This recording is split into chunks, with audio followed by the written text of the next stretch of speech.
কাটলেটটা ভাজার পর কত সুন্দর হয়েছে দেখুন। একটা কাটলেটের শেপ আমার রেডি হয়ে গেছে দেখুন। আর এইভাবে কিন্তু আমি সবগুলো বানিয়ে নেব। কতটা সুন্দর হয়েছে, বাইরেটা যেমন সুন্দর ভিতরটাও কিন্তু তেমন সুন্দর হয়েছে।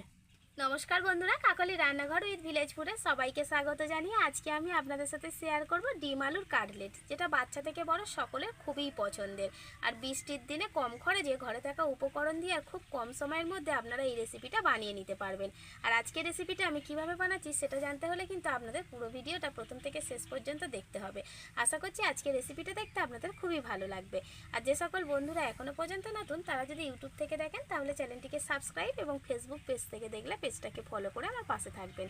তাহলে চলুন আজকে রেসিপিটা শুরু করে ফেলি। ডিম আলুর কাটলেটের জন্য প্রথমে আমি আলুর পুরটা রেডি করে নেব। তার জন্য সব কিছু জোগাড় করে নিয়ে আমি উনানের কাছে চলে এসেছি। আর উনান জ্বালে কড়াটাও কিন্তু আমি বসিয়ে দিয়েছি। কড়াইতে আমি অল্প সাদা তেল দিয়ে দেব। ওই তেলের মধ্যে আমি দিয়ে দেব গোটা জিরে। ফোড়নের জন্য আমি গোটা জিরে দিলাম। এবার আমি দিয়ে দেব পেঁয়াজ কুচি। একটা বড় সাইজের পেঁয়াজকে আমি কুচি করে নিয়েছি। একটু কুচি করে রাখা দিয়ে দেব রসুন, আদা, সব আমি বটিতে ছোট ছোট কুচি কুচি করে কেটে নিয়েছি। আপনারা গ্রেটারে গ্রেট করেও দিতে পারেন। এবার আমি কাঁচা লঙ্কা কুচিও দিয়ে দিলাম। এবার এগুলোকে তেলের মধ্যে ভালো করে আমি ভেজে নেব।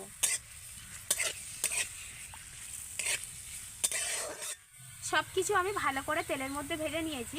আপনারা যদি পেঁয়াজ আর রসুনটা বাদ দিতে চান তাহলে কিন্তু এই গোটা জিরে, আদা কুচি আর কাঁচা লঙ্কা কুচি দিয়েও কিন্তু এই আলু পুরটা বানিয়ে নিতে পারবেন।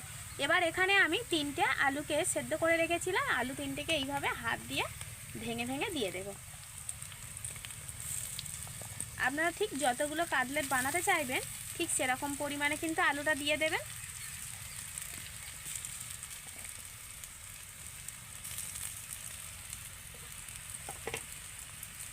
আলুটাকে একটু ভালো করে নেড়ে নেব।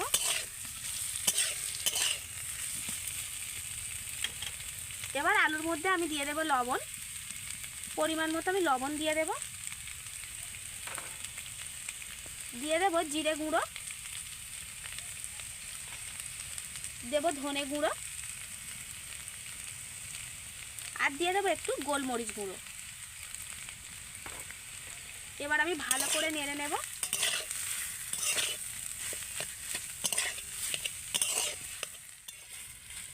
এবার আমি আলুর মধ্যে টমেটো সস দিয়ে দেব।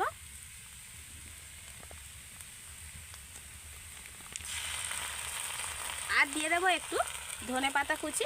যদি আপনাদের হাতের কাছে থাকে দিয়ে দেবেন, তা না হলে দিতে হবে না। একটু ভালো করে আমি আলুর সাথে নেড়ে চেড়ে আলুর পুরটাকে নামিয়ে নেব।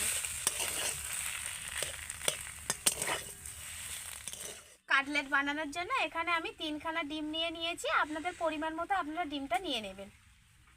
প্রথমেই আমি ডিম 3টেকে এইভাবে ফাটিয়ে নেব একটা বাটির মধ্যে।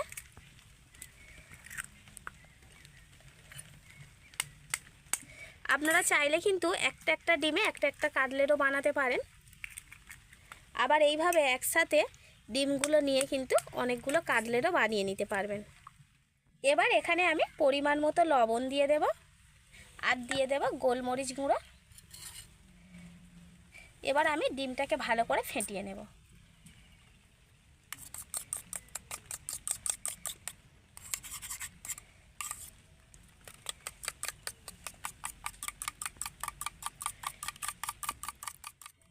ডিমটা ভাজার জন্য কড়াইতে সাদা তেল দিয়ে তেলটাকে আমি গরম করে নেব।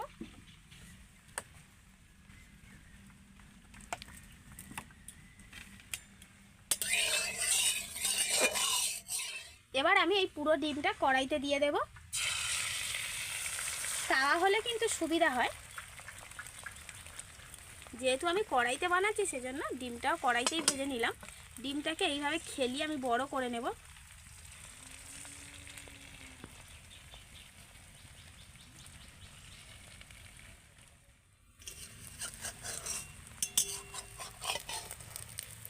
ডিমটার দুটো পিঠই কিন্তু এইভাবে ভেজে নিতে হবে। আর ডিমটাকে একটু শক্ত করে ভেজে নিতে হবে, মানে একদম নরম অবস্থায় তুলে নিলে হবে না। তাই দুটো পিঠ ভালো করেই কিন্তু ভেজে নিতে হবে। ডিমটা ভাজা হয়ে গেছে, এবার আমি প্লেটে করে নামিয়ে নেব। এবার এই বড় ডিমটাকে আমি ছোট ছোট শেপে কেটে নেব। এখানে আমি 6টা টুকরো করব, সেরকমভাবেই কেটে নেব। প্রথমে আমি মাঝখান থেকে দুটো ভাগে ভাগ করে নিচ্ছি।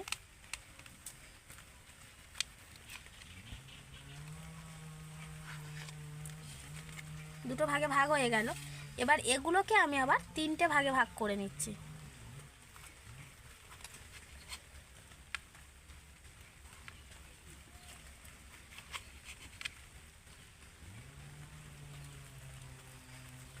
আর এই যে ডিমের পিসগুলো বেরিয়েছে এগুলোকে আমি চৌকো শেপে করে নেব।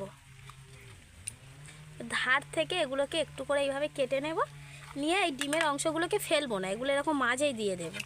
ওর মধ্যেই থাকবে, শুধু দেখতে ভালো লাগার জন্য এরকম শেপে কাটা। এখন আমি আলুর যে পুরটা বানিয়ে রেখেছিলাম সেই আলুর পুরটা এইভাবে হাতের মধ্যে নিয়ে নেব। এক হাতে প্রথমে একটু এরকম করে নেব, নিয়ে চেপটে নেব। আর এদিকে আমি যে ডিমের পিসগুলো কেটে রেখেছিলাম সেগুলো একটা হাতে নিয়ে নেব, নিয়ে এবার এরকম ওপর দিয়ে আলুগুলোকে লাগিয়ে দেব।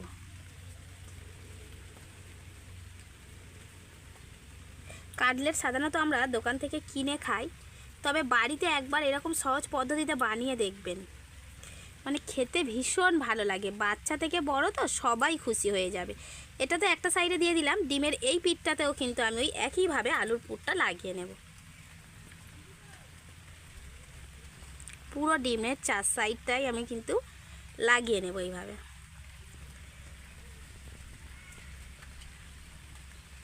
এতে করে কি হয়, খরচটা তো কমে, তার সাথে সাথে যখন ইচ্ছে হয় তখন খাওয়া যায়, দোকানে আর ছুটতে হয় না। এইভাবে পুরো ডিমের গায়ে লাগিয়ে নেব। একটা কাটলেটের শেপ আমার রেডি হয়ে গেছে দেখুন। আর এইভাবে কিন্তু আমি সবগুলো বানিয়ে নেব।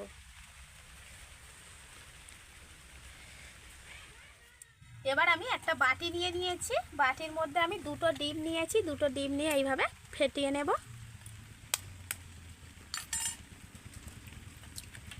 আপনারা চাইলে কিন্তু এখানে একটা ডিমও নিতে পারেন, আবার 3টে ডিমও নিতে পারেন।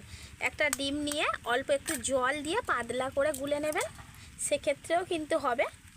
যত কিছু দেবেন তত খেতে ভালো লাগবে, এই আর কি, আর কিছুই না। এবার এর সাথে আমি দিয়ে দেব কর্নফ্লাওয়ার।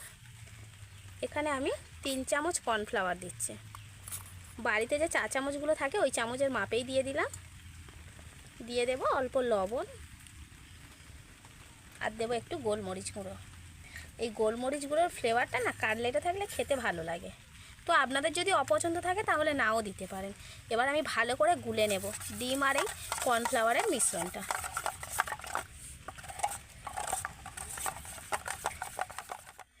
এবার আমি টোস্ট বিস্কুটকে গুঁড়ো করে নিয়েছি। আপনারা চাইলে কিন্তু এখানে ব্রেড ক্রাম্বসও কিনে নিতে পারেন, যদি বাড়িতে থাকে নেবেন, তা না হলে টোস্ট বিস্কুট তো সবসময় থাকে, গুঁড়ো করে নেবেন, তাহলে দেখবেন এরকম ব্রেড ক্রাম্বসের মতো কিন্তু হয়ে যাবে।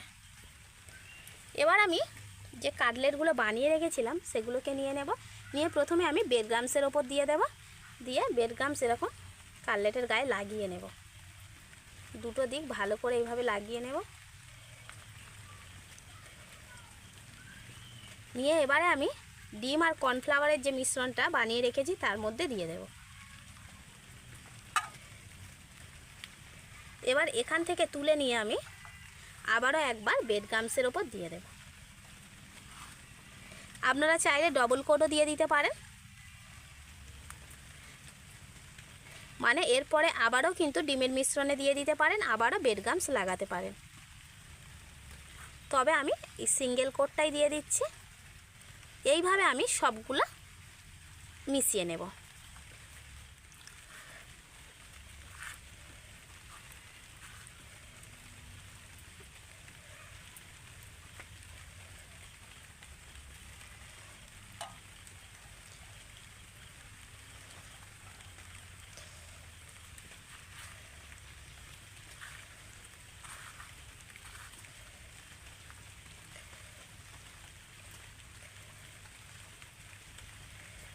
কাটলেটগুলো ভাজার জন্য আমি কিন্তু তেল আগে থেকেই গরম করতে দিয়ে দিয়েছিলাম, তেলও খুব ভালোভাবে গরম হয়ে গেছে। এবার আমি একে একে কাটলেটগুলোকে ভেজে নেব। এখানে আমি দুটো দিয়ে দিচ্ছি।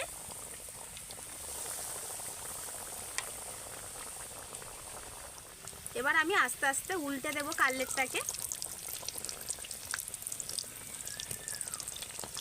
আর এইভাবে সুন্দর করে কিন্তু ভেজে নিতে হবে। কাটলেট আমার ভাজা হয়ে গেছে, এই দেখুন কত সুন্দর হয়েছে।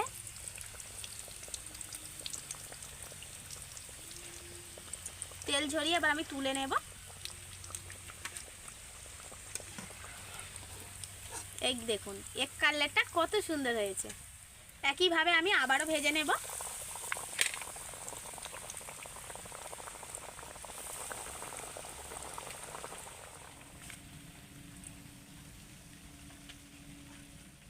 বন্ধুরা এগ কাটলেট কিন্তু আমার একদম রেডি।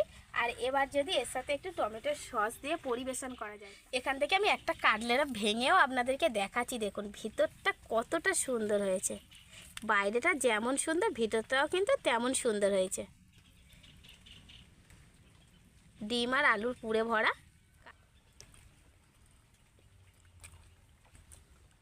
সন্ধ্যায় চায়ের সাথে কিন্তু খুব ভালো জমে যাবে, বিশেষ করে এই বৃষ্টির সময়।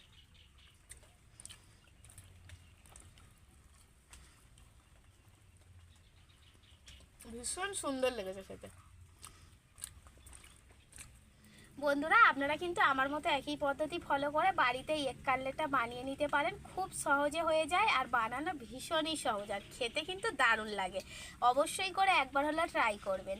আর আমার আজকের এই এগ কাটলেটের রেসিপিটা যদি আপনাদের ভালো লেগে থাকে তাহলে অবশ্যই লাইক, কমেন্ট, শেয়ার, সাবস্ক্রাইব এবং ফলো করে আমার পাশে থাকবেন। আর আমার নিত্য নতুন রেসিপিগুলো দেখতে থাকবেন। তাহলে আজকের মতো এখানেই শেষ করছি। সবাই ভালো থাকবেন, সুস্থ থাকবেন। দেখা হবে পরের রেসিপিতে।